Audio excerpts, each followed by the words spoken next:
Thank you, Gina. I just have to. Okay. Great to see everyone. Even if it's mainly your names, I want to thank you for taking the time to join us on a Friday, kind of a dreary one here in the Twin Cities. Just wanted to provide a legislative update. I had hoped to do one a couple weeks earlier, but this session has turned out to be a little busier than we had anticipated. So I am going to I've got a slideshow, but I really do want to make this a conversation. So feel free to stop and raise your hand, put a question in the chat as we go along. Um, just overview about what we're going to talk about. We're going to talk about just sort of the legislative backdrop overall, as well as some recent developments, a reminder of sort of our policies versus our agenda, then talk about some specific issues, including funding for parks, for local parks and trails, funding and extension for legacy funding, policy concerns, and kind of what's next. Sort of the backdrop for this year, the even year at the legislature is typically considered the bonding year. It's generally a little quieter. It's usually shorter. This year we started, at the beginning of February, right around February 12th. And normally it's, should be low key, just policy and bonding. One sort of change was that the legislature is got a little bit off cycle on bonding because they failed to pass a bonding bill in 2022, which means they had a very large overdue bill in 2023. And at least at the beginning of the session, some people thought maybe we don't need a bonding bill. I would say that attitude has changed, and sort of looking into the next 4 weeks of the legislative session, a bonding bill may be one of the few things that gets done between now and whenever they decide to adjourn. In terms of adjournment, constitutionally, they have to adjourn by the third Monday after or basically the first Monday after the third Saturday in January, which is May 20th. I suspect, due to recent developments, that the legislature is going to adjourn earlier than that. How early, I don't know. Right now, my bets are May 10th, but I could be wrong.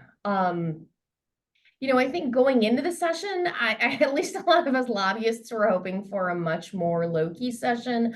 I know all of the state agencies were really hoping for a quiet session as well, because quite frankly, last year was fast and furious. Every agency I talked to is still scrambling, trying to figure out what to do with the additional duties, money, and all that other stuff. But there continued to be, a desire, particularly coming out of the House, to go, get more stuff done. I think some folks were worried that, they might lose the majority in the House next year, not being able to get things done. I would say there's also, about a third or more of the House was new members. And I think a lot of them sort of saw 2023 and thought that was a normal legislative session where you come right out of the gates and just go, go, go.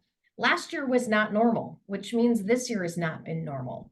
I would say it's been slightly slower, but still a lot of activity. In fact, I think I told a friend last week that within the course of a week, I had appeared either in writing or in person before 8 different committees and had monitored 3 different ones. And that is highly unusual for me. I usually am in about 2 or 3 different committees.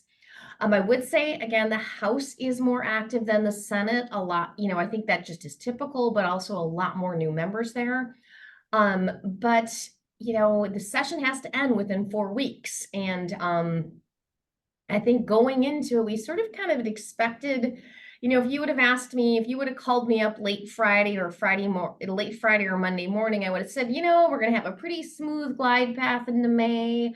Gonna get a bonding bill done. Some of the, the omnibus bills will all get worked out. But nobody expected a early morning burglary on Monday that has really created quite a bit of chaos at the legislature. So the legislature went on break earlier this week for Passover. We had an Easter break, an Eid break, and now this week was Passover break. So the legislature was on break from Monday through Wednesday at noon. And all of a sudden, I think we started hearing about it at 10 a.m. Reports came in, stories about a senator who was arrested in the Detroit Lakes for a burglar earlier that morning. I don't want to get into the details of everything that happened. You can read about it pretty much on any news source in Minnesota. But Senator Mitchell, she's a first-term DFLer from Woodbury, and she was charged with first-degree burglary. And that has created, quite frankly, a lot of chaos here. As you probably know, the DFL has a 1-vote majority in the Senate, and there is a lot of uncertainty on what is going to happen next. The legislature came back from Passover break on Wednesday at noon, and the Senate was supposed to take up a whole bunch of bills. They pulled all of the bills from the calendar. And the Senate GOP filed a motion for an ethics complaint against Senator Mitchell. They also made a motion to take it up for immediate consideration. That was defeated. Right now, because you have a 1-vote majority, you can't pass things 50-50. You actually have to have 50 plus 1 to get anything. So their motion to move straight into an ethical complaint investigation was rejected. Sort of similar discussions and motions happened Thursday, sort of adding to the chaos and the tragedy. Unfortunately, the Senate Majority Leader was out of town yesterday at her father's funeral, which I think has just made it especially difficult for her. But a lot of uncertainty. Again, I'm not gonna make any comments on the merits or what will happen. I will say that there is a provision in the Senate rules that say if a criminal, if an ethical complaint is made on a matter on which there's also a criminal proceeding, that the Senate can defer until the criminal proceeding is done. So I suspect that they may defer because they probably don't want to interfere with the workings of the criminal process. What that could mean is we could see an early session wrap up. And I honestly, I do not see any circumstances under which they keep going until May 20th. It's possible, but I just think it's unlikely. I think we're going to see hopefully a bonding bill get done, hopefully see funding for emergency medical services, which is extremely important to a lot of our cities and counties in greater Minnesota. Get the legacy bill wrapped up, a few things like that, but then just get out of here. I will say we are already seeing some of the controversial provisions getting dropped out. Yesterday during the House Ways and Means Committee, they had a marathon session where they're basically wrapping a bunch of bills together. For example, they put energy, ag, and commerce all into one bill. They put some other ones together, but they had the environment bill heard. They dropped one of the very controversial provisions from that. Throughout the committee hearing, the House GOP members kept referring to what's going on in the Senate and saying basically you need to be dropping any controversial provisions. So it is going to have an impact. But I think bonding bill is going to be the next thing we're looking forward to. The House has announced that they will be posting their bonding bill Sunday night, from what we've understood. The Senate and House bonding chairs have been told by their leadership they need to get things moving and try to get the bonding bill out and wrapped up. I saw an announcement a couple of minutes ago that the Senate is also scheduled hearings on a bonding bill next week. So I think we will be seeing both of those coming up and hopefully some movement.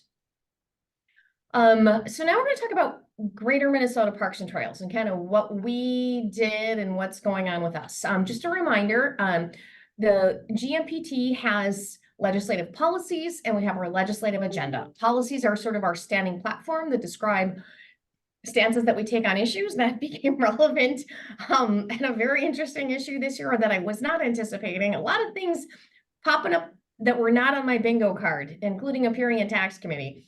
And then our agenda is items that we are working on for that year. And that sort of lays out our priorities for the session. Our top priority items for this year were to ensure, these are our general agenda items sort of condensed into simple format. We always support fair share of legacy funds for Greater Minnesota and funding for the commission. We support funding for DNR and other grant programs that support local and regional parks and trails, and we oppose restrictions on the ability to create parks and trails.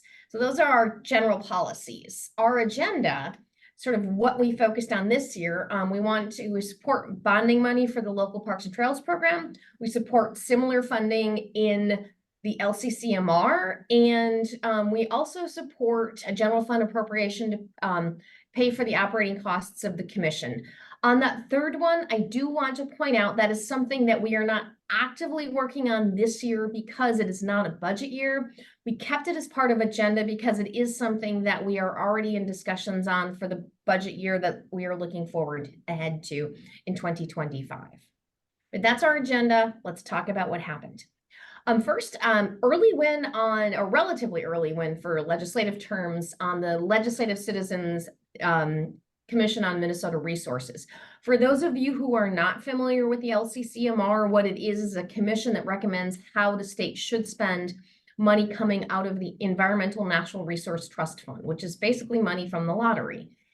And the House and Senate moved relatively quickly this year on a bill. House was right out of the gates. They got their bill passed through all relevant committees and off the floor by March 7th. Senate came around slightly less than a month later, and the governor signed it into law on April 12th. And many things in there to celebrate. I think the biggest thing is that high number going into the local Parks and Trails and Natural Areas Grants Program, something that is always important to us because not all of our members can qualify for legacy. So we were very excited to see right off the bat that funding going to those. Also, a couple member projects got funding. Orinoco got funding for their regional water trail, and Ottertail County, Kevin's on our board even, they got funding for some spur trails going into one of their larger trails. So a victory already. Always happy to see that. You know, we submitted letters and testimony on that because we think it is an extremely important priority. Legacy funds. This ended up being a little more active than it typically is in an odd year. So the legacy bill, so the money that is spent off of the legacy amendment, is typically done during the budget year. So that would be the odd year back in 2023. So it happened last year.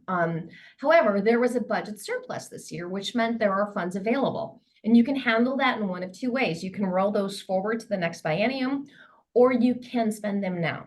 And, you know, there's good ways, you know, it's, I don't want to say one way is better than the other, but right now, especially with increasing inflation, sometimes you want to get that money spent now because costs may continue to go up, and there are projects out there that could use the money.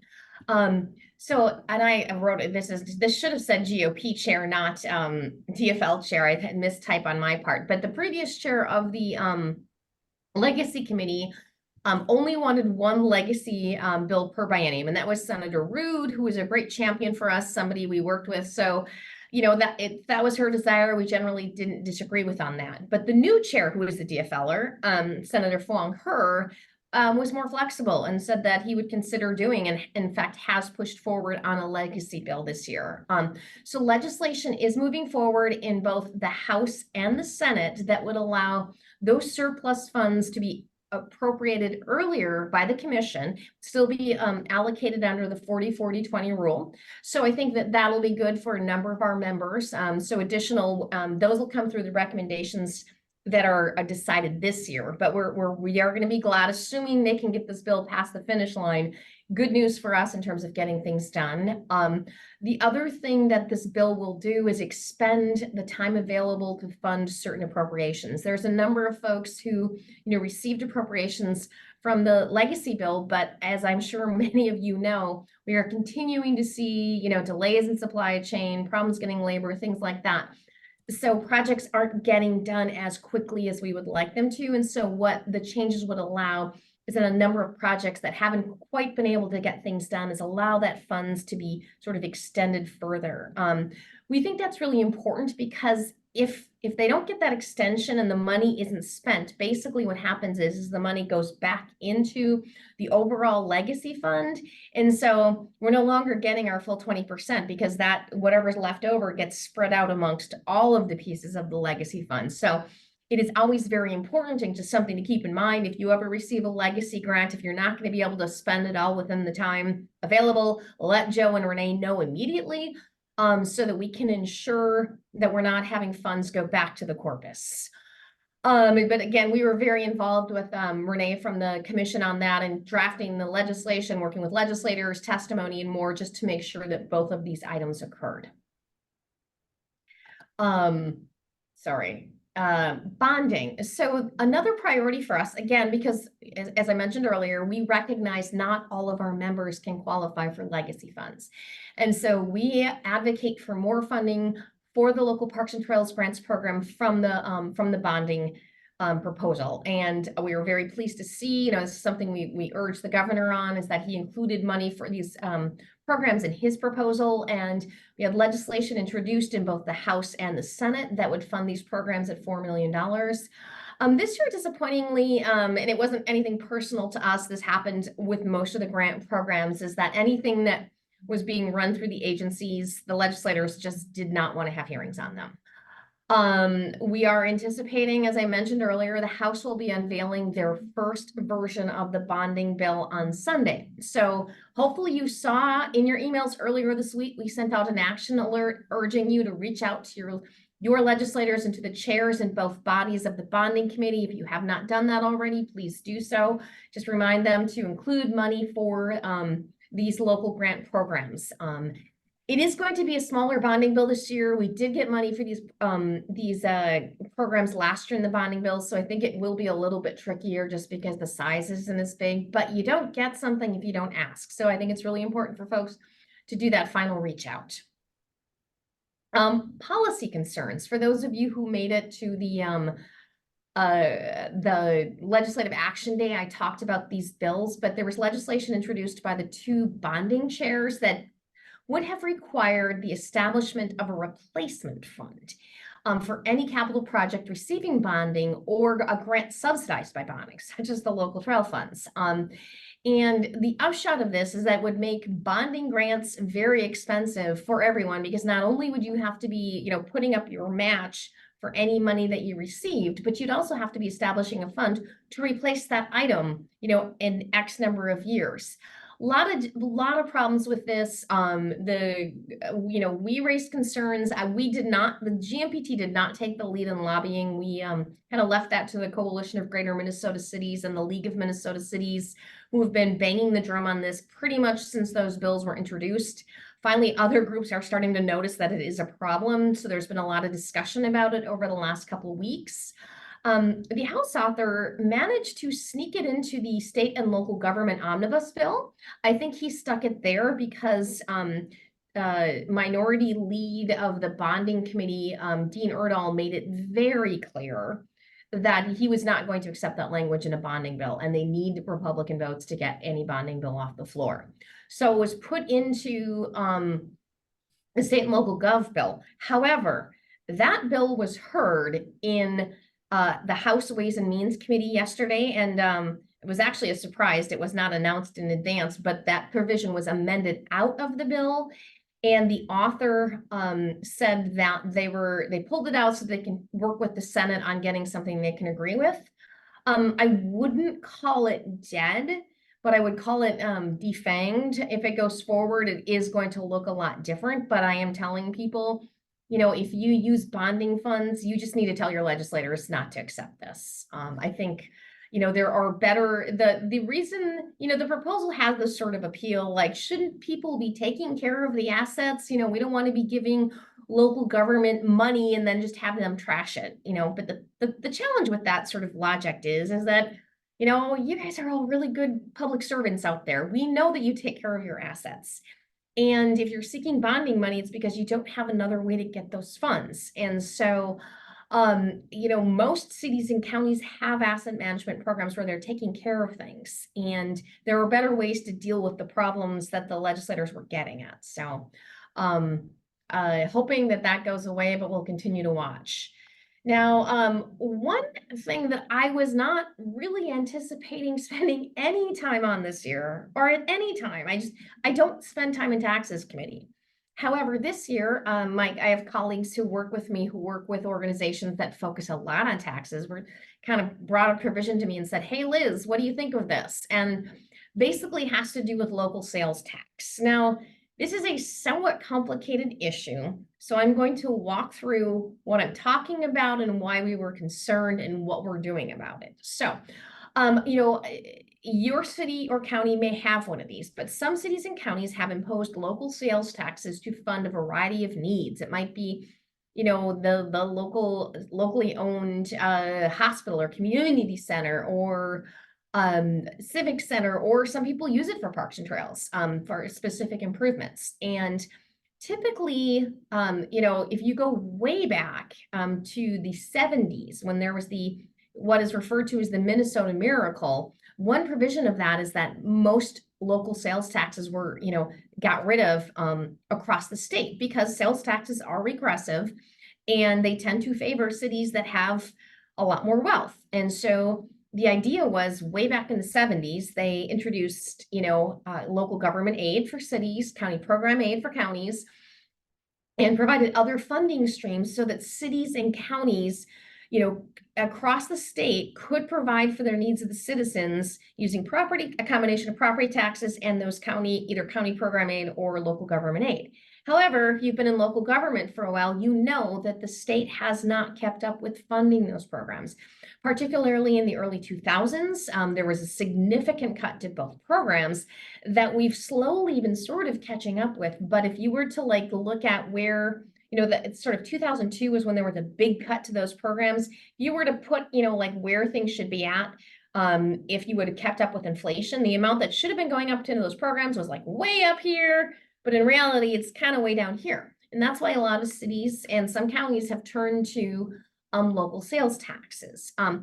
And to get one, the process has been that you have to come to the legislature and demonstrate why you need to be doing this. And it has to be for a regional purpose. It just can't be we don't want to raise property taxes. It has to be for a specific purpose, has to be regional in nature.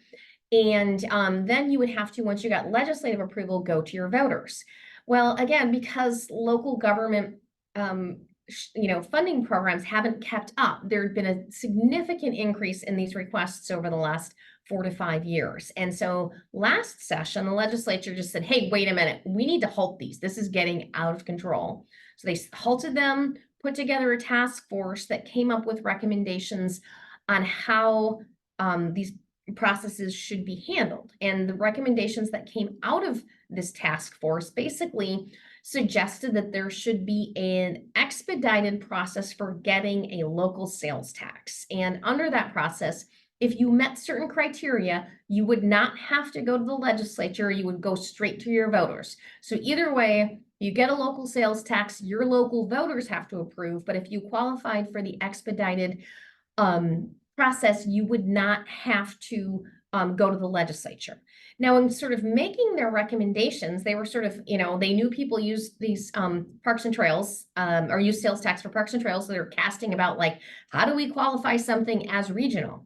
Well, they stumbled across the 25-year legacy plan. Unfortunately, they didn't talk to any of us about whether that was a good or bad approach. And it wasn't a terrible idea, because there are things within the 25-year plan that work. However, that plan is established for purposes of the legacy fund, and there are certain aspects of it that don't sort of draw a neat comparison. Plus, there are just going to be cities or counties that, for a variety of reasons, aren't going to get something, designated. They're not going to make it through the process. So not the best idea.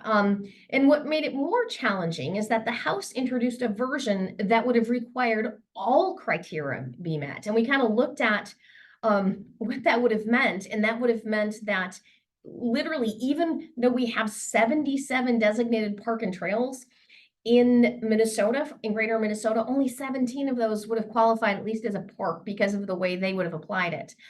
The Senate wasn't quite as tough, but it still, again, did not apply those in the way that they should. And so we, working with, because of the time deadline, basically I reached out, I worked with Renee from the commission and then with our executive committee to come up with some ideas on how we respond. And so we submitted letters to both the Senate and the House. And what was interesting to me about it was all of a sudden, all the local government groups were like, oh, wait a minute, we should be concerned about this as well. So they also sort of jumped in and sort of tried to help with our concerns. And we had a meeting last week with the House Tax Chair. And as a result of our meeting and a follow-up letter that I had sent, the House improved its language to make it slightly easier than initially proposed to qualify for that expedited process. And we were pleased to see the changes that she made. I felt like we were listened to. It's still not going to be easier to use the expedited process because the House Chair just doesn't like local sales taxes, but it's much better than it was.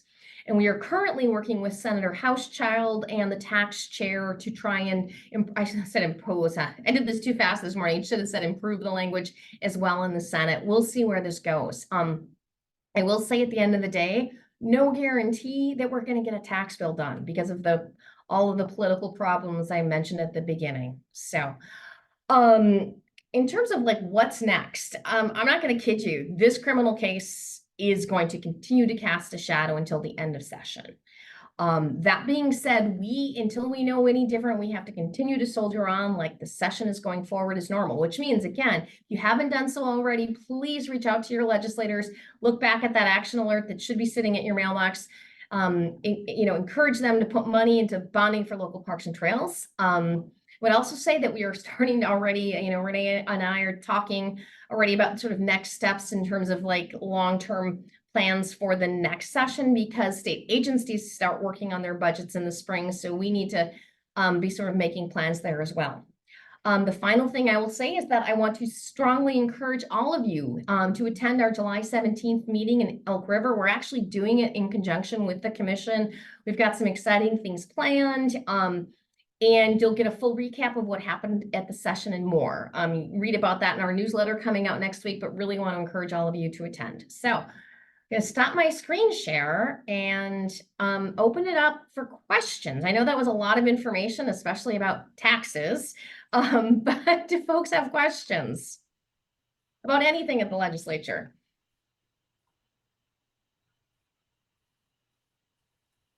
Come on, someone's going to have a question. Yeah, feel free to use the chat or go ahead and just start talking. I'll watch the chat, but happy to take questions. Yeah.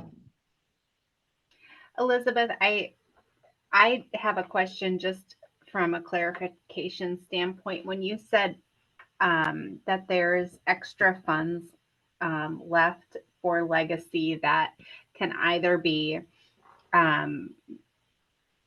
rolled into the next grant cycle or spent now, is that extra funds across all three agencies, the DNR, the Metropolitan Parks, and Greater Minnesota?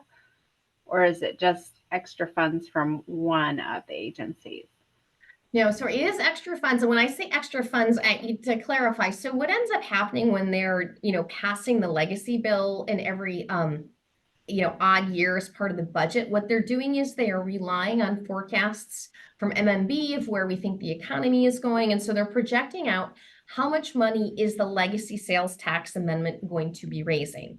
And so what happened is that actually the state raised more money through the sales tax than it had anticipated. So there was more money going into the entire legacy account. So there was more money for the clean water portion, for the parks portion, for the outdoor heritage portion, for the cultural portion. And so what ends up happening is that the state, there are some legacy portions, I think it's outdoor heritage that actually does a bill every year. The other ones don't. And so for the last number of years, Chair Lilly has pushed like, we have this funding, let's get it out the door and spend it. And so he's always proposed a legacy bill every year. Senator Rood had been opposed to that. She's like, nope, it's just like, this is a budget bill. Let's do it every year or do it every other year. And so basically it's money across the board. And so it is something that will be, the portion for the parks and trails will be split using the 40-40-20 formula, but I think it's slightly more than $1 million that will basically then become part of the next fiscal year recommendations for the commission. So the commission will have a little more money from there, as well as from, as you may recall, last session, we were able to sort of add more money to that, more more money was made available to the commission as a result of changes to lottery in lieu. And so extra money was there, and the House Environment Committee is also trying to appropriate it. So the commission should have for the next funding cycle a little more funding than it originally anticipated, which is good. A lot of good projects out there. Let's get more of them funded. Thank you. And then a follow-up question, and I might have to put Joe on the spot here as well, but Joe and Renee have talked about the possibility of additional funds being put out in a subsequent application period this year. Are those funds different from the funds you just talked about?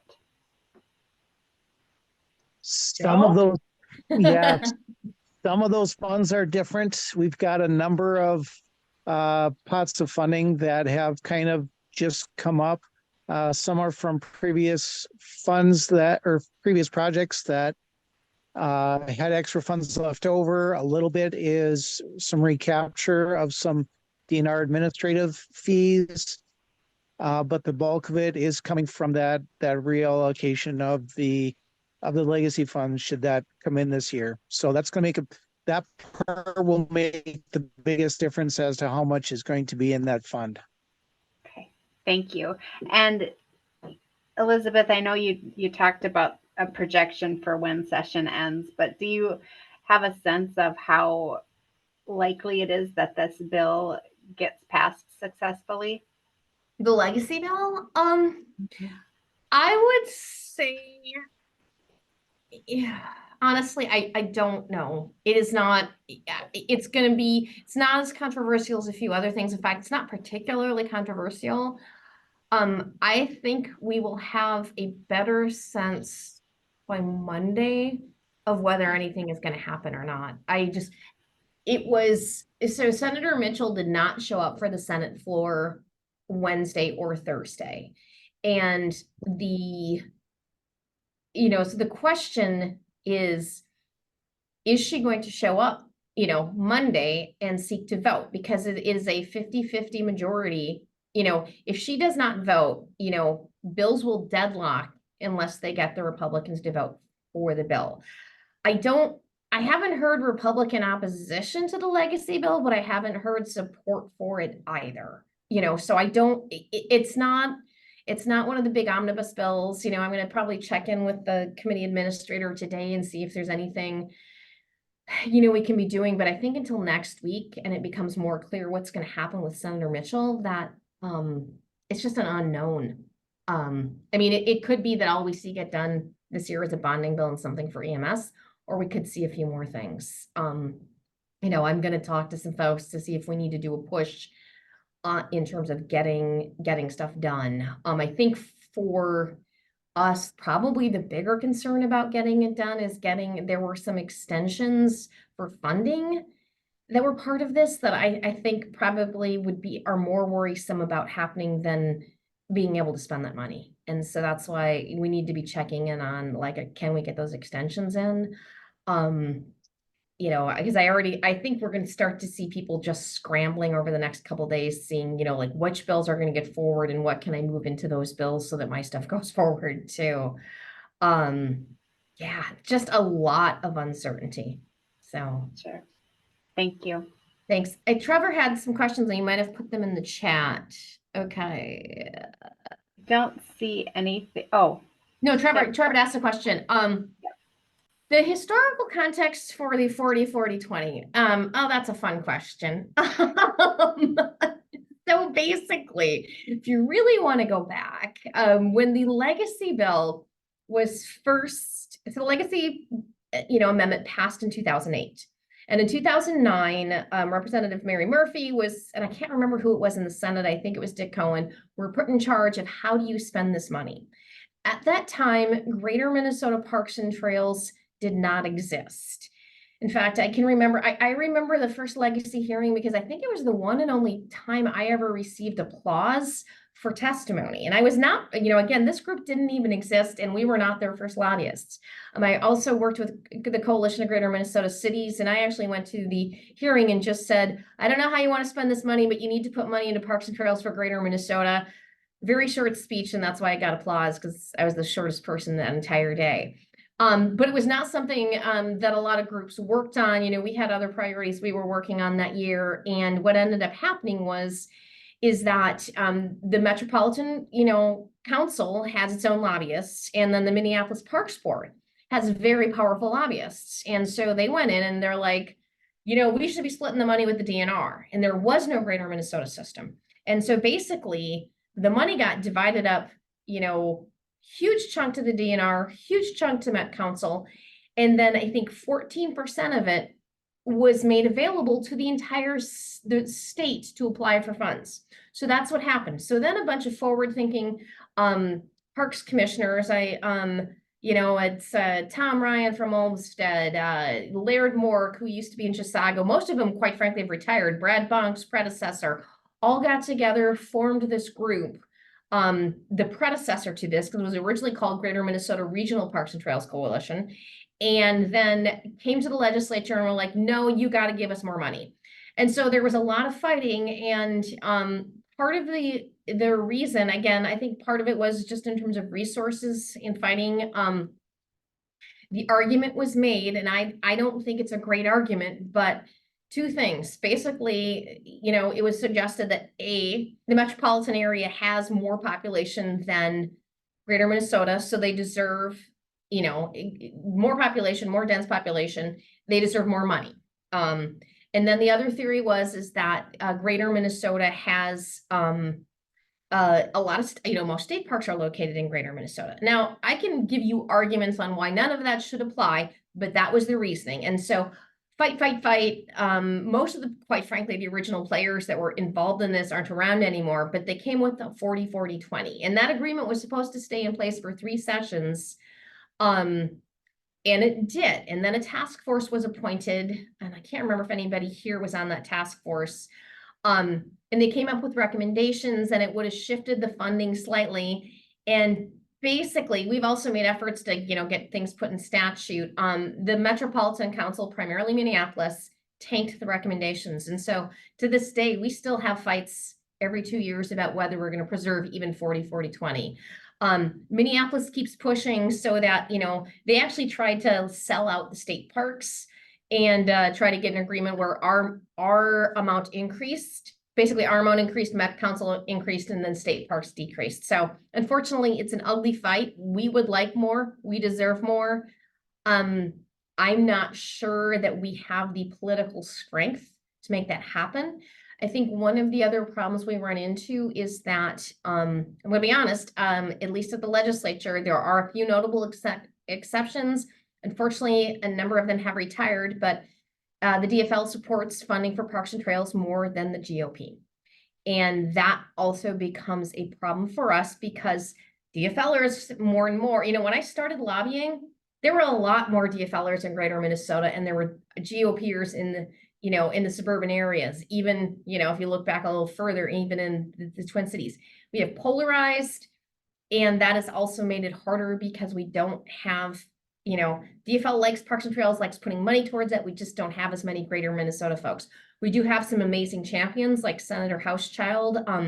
Senator Liz Bolden is turning out to be more of a champion. We're going to have to start working on Senator Kupek and Senator Putnam, but we just don't have quite the political strength. So it's a sore subject, but a lot of the original. Sorry?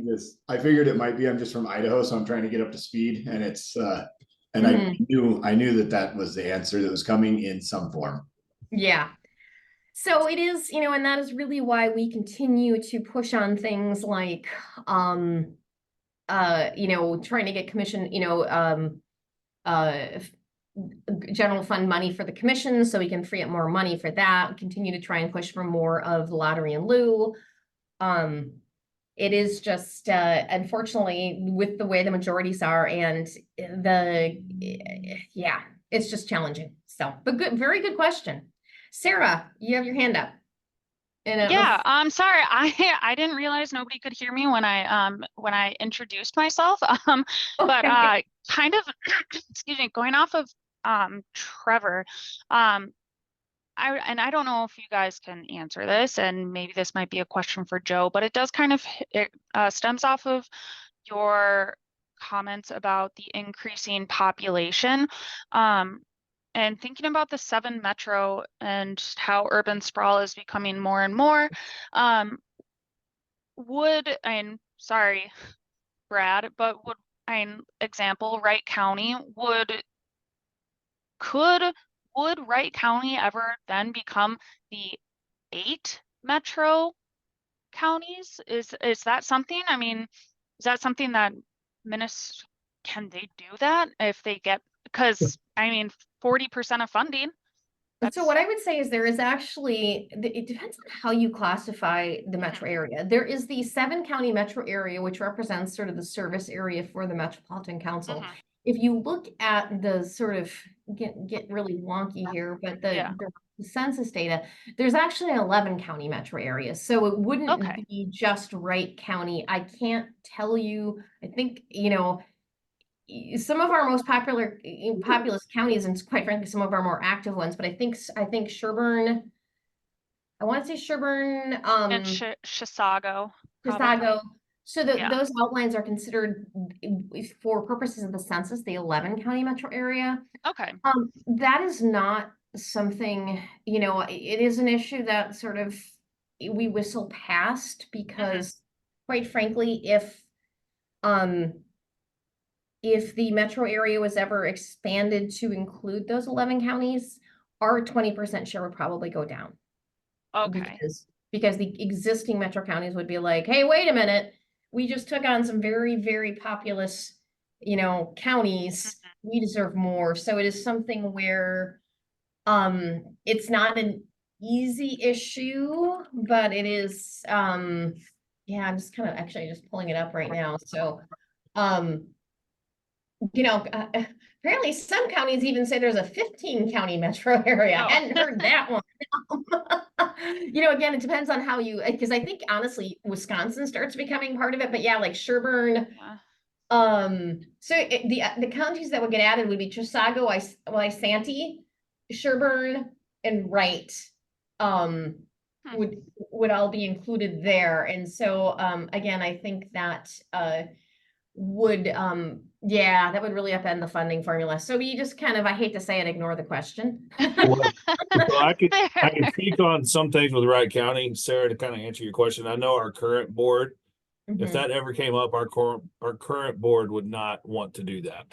So our county board, they have no desire to be a part of the metro and to be into that mix. And that would be, you'd have to have both entities willing to do it. Yeah. And so I can tell you, at least right now, that as far as Wright County goes, it's not going to happen because there's always a possibility, but the chances are very, very slim. Yeah. No. Okay. No, that's I've been trying to figure out how to ask that question, and I think it is a good question. And I do think, and I think what Brad is hinting at is, quite frankly, the Metro Council is really disliked. Like, yes, they are. Democrats and Republicans. I had literally one legislator tell me the other day, the only thing that the Met Council does right is wastewater, which is true. I mean, they really do. I'm not going to say the other things they do wrong, you know, but they do wastewater well. But I just don't see it happening anytime in the near future. So. No, that's great. Now, thanks for easing my mind. Yeah. Any other questions?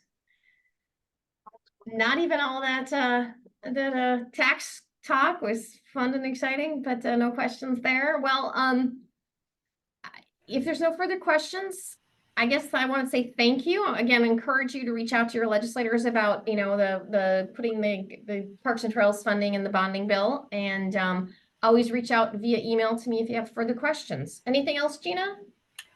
No, just wanted to say thank you, and I didn't see anything else in the chat. No other hands up. So have a great day, everybody. Thanks for joining us. Thank you. Thanks. Bye-bye. Gina. Thanks, Liz. Appreciate it.